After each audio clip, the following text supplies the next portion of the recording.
दोस्तों नमस्कार। माँ भारती हिंदी मंच यूट्यूब चैनल पे आप सभी साथियों का हार्दिक स्वागत है। दोस्तों हम स्वर संधि कर चुके थे और इस क्लास में आज व्यंजन संधि स्टार्ट करेंगे और इसके कुछ एक नियम करेंगे। एक एक चीज़ का खुलासा यहाँ पे होगा। तो देखिए, सबसे पहले व्यंजन संधि की जो परिभाषा है वो क्या होगी। तो स्वर संधि की तो परिभाषा थी कि स्वर के बाद स्वर आने पर दोनों के मिलने से जो परिवर्तन होगा वो क्या कहलाएगी, स्वर संधि। लेकिन व्यंजन संधि की परिभाषा क्या होगी कि व्यंजन के बाद यदि व्यंजन के बाद यानी कि प्लस के निशान से तुरंत पहले यहाँ पे क्या होना चाहिए, यहाँ होना चाहिए व्यंजन। व्यंजन के बाद स्वर या व्यंजन आने पर व्यंजन के बाद स्वर या व्यंजन आने पर दोनों के मिलने से जो परिवर्तन होगा वो व्यंजन संधि कहलाती है। अब देखो भाई, इसका पहला नियम क्या है कि पहला नियम ये है कि भाई किसी भी वर्ग के, कोई भी वर्ग हो, वर्ग समझते होंगे सभी, यानी कि जैसे क वर्ग, क वर्ग। अब क्या मतलब हुआ कि क के बाद जो भी चार अक्षर बच गए, वर्ण बच गए, वो सारे क वर्ग के साथी हैं। ठीक है ना, क ख ग घ ङ, ठीक है ना। तो ये क वर्ग हो गया। तो किसी भी वर्ग के पहले वर्ण के बाद, किसी भी वर्ग के पहले वर्ण के बाद यदि घोष वर्ण आ जाए, घोष वर्ण, घोष वर्ण क्या होता है सभी जानते होंगे, नहीं पता है तो और बता देता हूँ एक बार कि घोष वर्ण वो होते हैं, एक तो किसी भी वर्ग का तीसरा, चौथा, पांचवा वर्ण, और क्या होगा य, र, ल, व और है। ठीक है, और क्या हो जाएंगे, और जितने भी स्वर हैं सारे स्वर वो क्या हो जाएंगे, वो घोष हो जाएंगे, वो घोष हो जाएंगे। तो ये है, क्या है पहला नियम कि किसी भी वर्ग के पहले वर्ण के बाद यदि घोष वर्ण हो तो क्या हो जाएगा, वो पहला वर्ण अपने से तीसरे में कन्वर्ट हो जाएगा, अपने से तीसरे में वो बदल जाएगा। कैसे बदलेगा, अब देखो, फिर देखिए इस नियम को एक बार कि किसी भी वर्ग के पहले वर्ण के बाद यदि घोष वर्ण आ जाए तो वो पहला वर्ण अपने से तीसरे में बदल जाएगा। जैसे क का ग हो जाएगा, ग, ये व्यंजन रहेगा क्योंकि व्यंजन संधि है, तो इसका तीसरा ग हो जाएगा। अब देखो एग्जाम्पल के रूप में, जैसे यहाँ पे है दिक् प्लस गज, दिक् प्लस गज, इसका बन गया दिग्गज। देखो, अब देखो इसको ध्यान से, कैसे कि ये है दिक् प्लस गज। ठीक है, हमारा नियम क्या था कि भाई पहले वर्ण के, किसी भी वर्ग के पहले वर्ण के बाद, तो हमारे पास ये क वर्ग का पहला ही वर्ण है हमारे पास, और उसके बाद घोष वर्ण है, घोष वर्ण क्या, तीसरा, क वर्ग का तीसरा वर्ण। तो क्या बन जाएगा, इसका ग बन जाएगा, ग। तो क्या हो जाएगा इसका, इसका बन जाएगा दिग्गज, दिग्गज। इसका आधा ग हुआ, इसका पूरा ग है ये अपने आप में, और ज, तो ये दिग्गज बन गया। देखो ये रहा दिग्गज। ठीक है, अगला देखो वाक प्लस दान।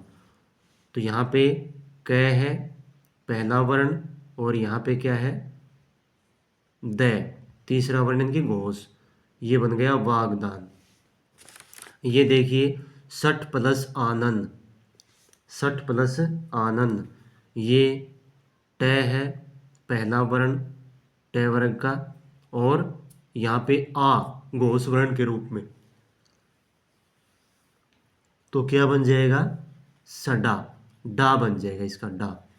ठीक है ना, यहाँ पे आ है तो यहाँ पे डे बना और आ की मात्रा इसमें जुड़ गई, सडानंद। ठीक है ना,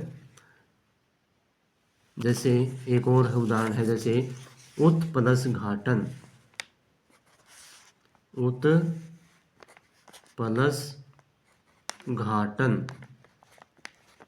क्या बन जाएगा, ये पहला वर्ण है, इसके बाद क्या है घोष वर्ण क ख ग घ। ठीक है ना, चतुर्थ वर्ण है ये, तो तय का क्या बन जाएगा, अपने से तीसरा त थ द बन जाएगा। तो क्या हो जाएगा इसका, इसकी संधि क्या हो जाएगी, इसकी संधि बन जाएगी उद्घाटनम, उद्घाटन, क्या बन जाएगा उद्घाटन, ऐसे बन जाएगा ये। ठीक है ना, समझ गए होगे मेरे ख्याल से। तो पहला नियम तो ये था इसका।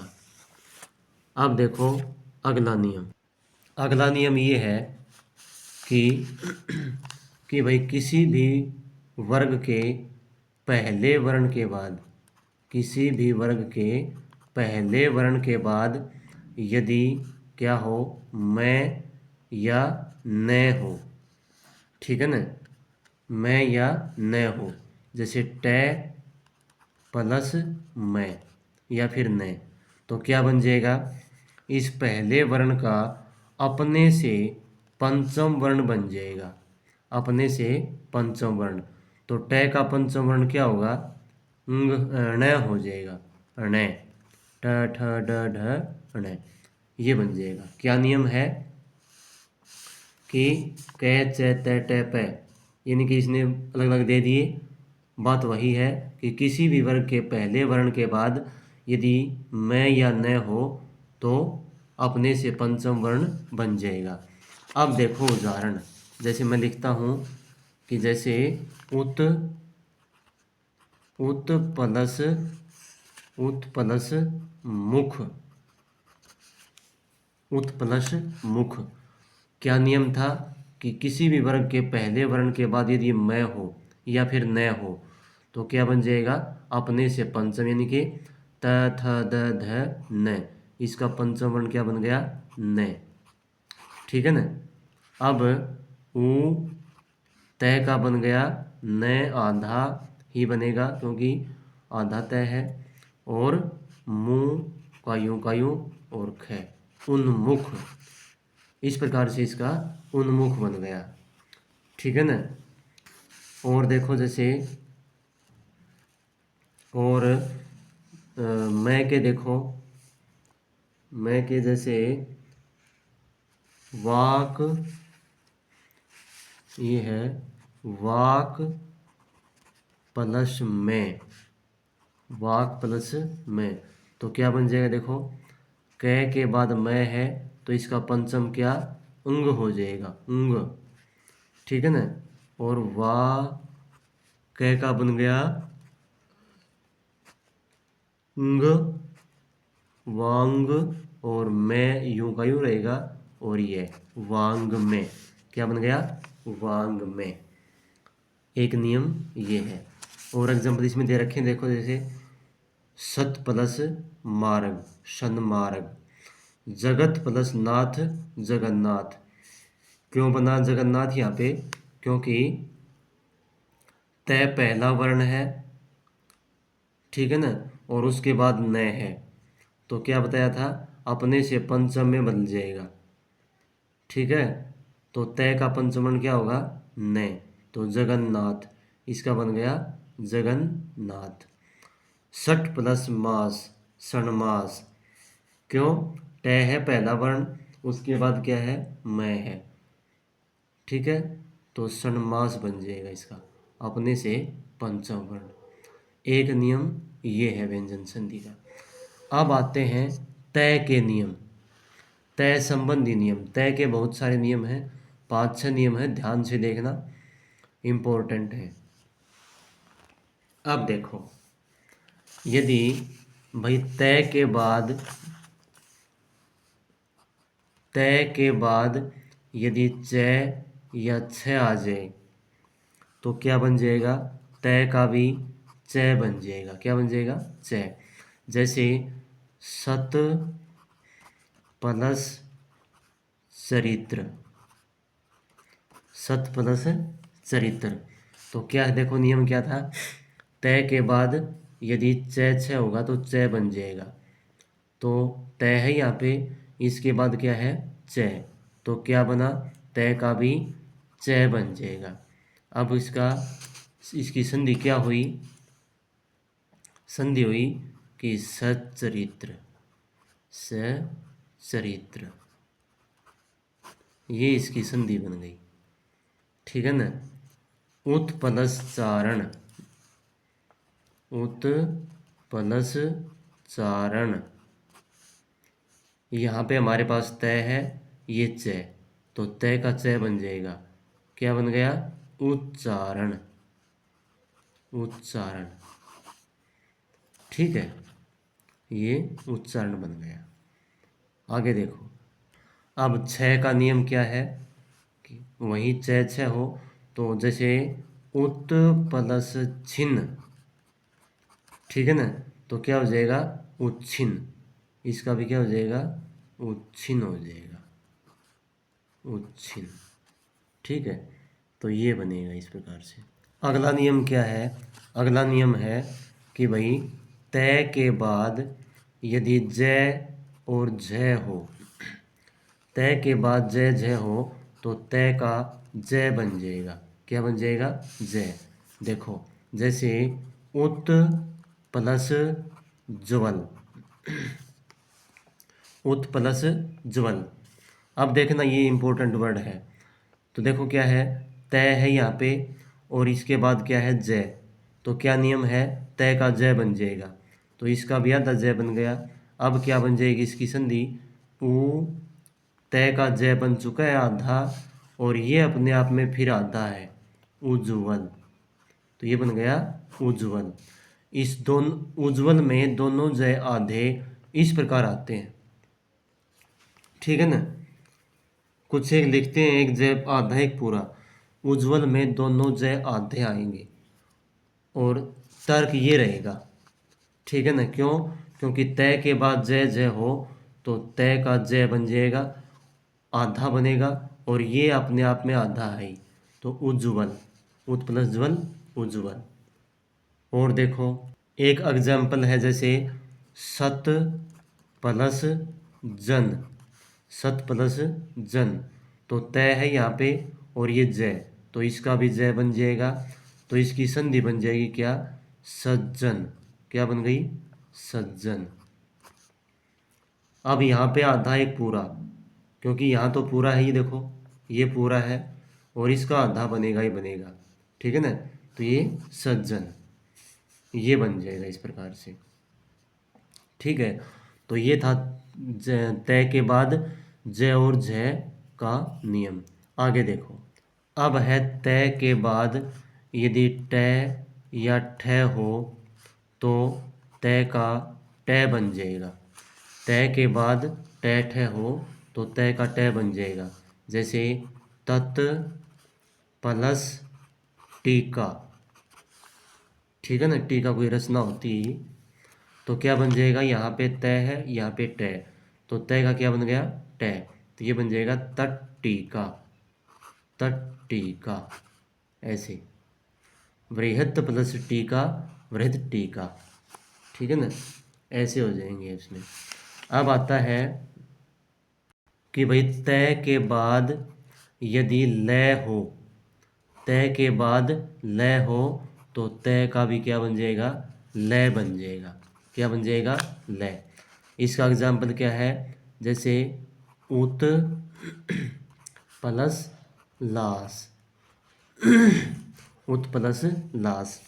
तो क्या बन जाएगी इसकी संधि, उ, तय का क्या बन गया, लय, आधा लय बनेगा और लास, उल्लास, खुशी जिसको बोलते हैं, खुशी, ये बन गया। ठीक है ना। एक और देखो इस प्रकार का, तत् प्लस लीन, तत् प्लस लीन, यहाँ पे तय है, इसका लय बन गया।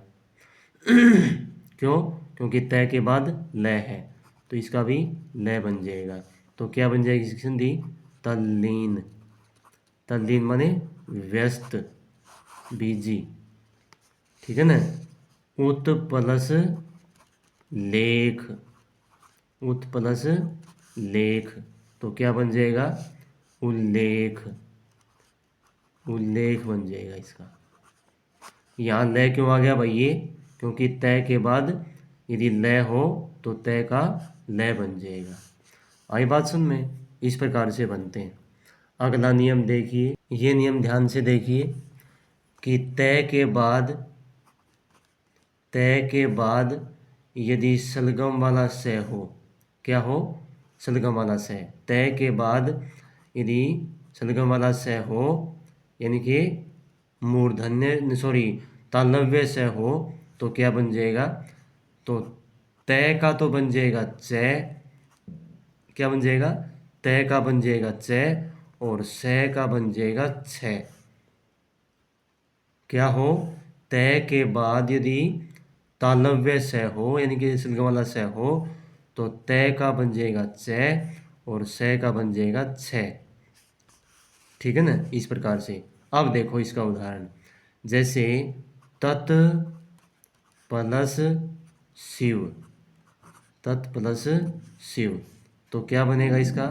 तय है, इसके बाद से है सलगम वाला, तो तय का च बना और से का बना छ। मात्रा एज इट इज रहेगी, तो क्या बन जाएगी इसकी संधि विच्छेद? इसकी बन जाएगी तच्छिव। क्या बन जाएगा? तच्छिव। ये च ये रहा और ये छ किसका बना? से का। ठीक है। तय के बाद यदि इस वाला से हो, तो तय का च और से का छ, तो ये बन जाएगा तच्छिव। ठीक है, तच्छिव। उत प्लस शिष्ट, उत प्लस शिष्ट, क्या बन जाएगा? तय का च और से का छ, तो क्या बन जाएगा इसका? उच्छिष्ट, उच्छिष्ट मतलब झूठा। ठीक है ना। झूठ बोलना नहीं, झूठा मतलब जो मतलब टच किया हुआ जो खाना होता है, झूठा, वो वाला। ठीक है। अब आगे देखो, अब और कौन सा नियम रह गया? अब रह गया भाई, हाँ, तय के बाद यदि है हो, तय के बाद यदि है हो, तो तय का बन जाएगा द और है का बन जाएगा ध। तय का द और है का ध। जैसे तत् प्लस हित, तत् प्लस हित, तो क्या? तय का तो द बना दो, तो ये बन गया तद। ठीक है ना। और है का बन गया ध, है का बन गया ध, तद्धित, तद्धित। तो इसको ऐसे लिख दो, तद्धित।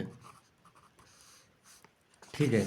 उत प्लस हार, उत प्लस हार, तो क्या बन जाएगा? ये बन जाएगा उद्धार, उद्धार में कल्याण। तो ये हैं दोस्तों। ठीक है। तो ये व्यंजन संधि के 3 नियम आज हमने किए। उम्मीद करता हूँ कि इससे बेहतर क्लास तो भाई और क्या कह सकते हैं। एक एक चीज़ का जो है हमने विवरण से उसका उल्लेख किया यहाँ पे। तो व्यंजन संधि 2 या 3 पार्ट में और 2 पार्ट में तो और बनेगी। तो मिलते हैं जल्द ही नई क्लास में। और इस वीडियो को जो है क्लास को अपने साथियों को शेयर ज़रूर करना, और जिस साथी ने चैनल सब्सक्राइब नहीं किया वो सब्सक्राइब ज़रूर कर लें। तो आपका दिन शुभ हो। धन्यवाद। जय हिंद, जय भारत।